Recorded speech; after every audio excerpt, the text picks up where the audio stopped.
بسم اللہ الرحمن الرحیم۔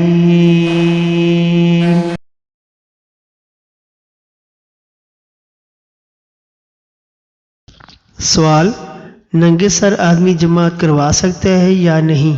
بعض اوقات دیکھا گیا ہے کہ امام کے پاس کپڑا یا ٹوپی نہیں تو وہ کسی مقتدی سے ٹوپی یا کپڑا لے کر جماعت کراتا ہے۔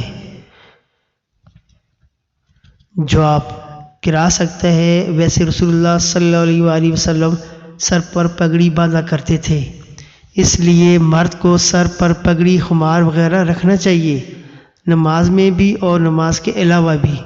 عورت اگر ننگے سر نماز پڑھے تو ہوتی ہی نہیں۔ رسول اللہ صلی اللہ علیہ وآلہ وسلم کا فرمان ہے، اللہ تعالیٰ بالغ عورت کی نماز ننگے سر قبول نہیں فرماتا۔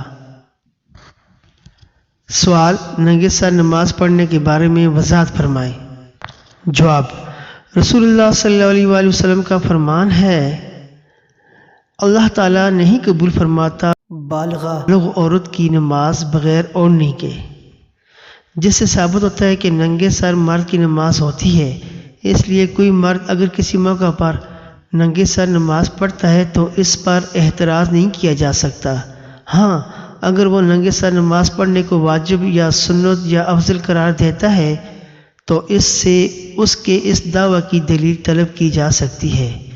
پگڑی یا خمار رسول اللہ صلی اللہ علیہ وآلہ وسلم کے لباس میں شامل ہے، چنانچہ کسی حدیث میں آتا ہے رسول اللہ صلی اللہ علیہ وآلہ وسلم جب مکہ معظمہ میں داخل ہوئے تو آپ کے سر پر سیاہ پگڑی تھی۔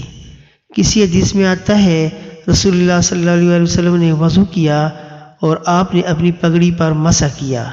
اس لیے انسان کو رسول اللہ صلی اللہ علیہ وآلہ وسلم کے اس طریقہ کے پیش نظر عام حالات میں سر پر پگڑی یا خمار رکھنا چاہیے۔ پھر مقام غور ہے، بھلا یہ کہیں آیا ہے کہ رسول اللہ صلی اللہ علیہ وسلم نے وضو کے وقت تو پگڑی یا خمار پر مسح فرمایا اور نماز پڑھتے وقت پگڑی یا خمار کو اتار کر رکھ لیا، یا ویسے ہی آپ صلی اللہ علیہ وآلہ وسلم نے سر پر پگڑی باندھی ہوئی تھی یا خمار تو آپ کے سر پر تھا، مگر جب آپ نماز پڑھنے لگے تو پگڑی یا خمار کو اتار کر ایک طرف کیا۔ ٹھیک ہے، مرد کی نماز ننگے سر ہو جاتی ہے۔ رسول اللہ صلی اللہ علیہ وسلم نے بھی بسا اوقات ننگے سر نماز پڑھی ہے، اس میں کوئی شک نہیں، مگر ننگے سر نماز پڑھنے یا ننگے سر رہنے کو معمول اور عادت بنانا رسول اللہ صلی اللہ علیہ وسلم سے ثابت نہیں۔ سوال: نماز پڑھتے ہوئے جوتا آگے رکھنے کا کیا حکم ہے؟ کیا جوتا آگے ہو تو نماز نہیں ہوتی؟ میں نے حدیث میں پڑھا ہے کہ نبی صلی اللہ علیہ وآلہ وسلم نے نماز میں جوتی اتاری اور پیچھے صحابہ کرام رضوان اللہ عنہم نے بھی جوتیاں اتار دیں۔ جواب: ابو داؤد میں حدیث ہے، رسول اللہ صلی اللہ علیہ وآلہ وسلم نے فرمایا، جب تم میں سے کوئی نماز پڑھے تو اپنے جوتے دائیں طرف نہ رکھے اور نہ اپنے بائیں طرف رکھے۔ کیونکہ اس صورت میں وہ کسی دوسرے کے دائیں طرف ہوں گے۔ ہاں، اگر اس کے بائیں طرف کوئی نہ ہو تو رکھ لے اور نمازی اپنے جوتے اپنے پاؤں کے درمیان رکھے۔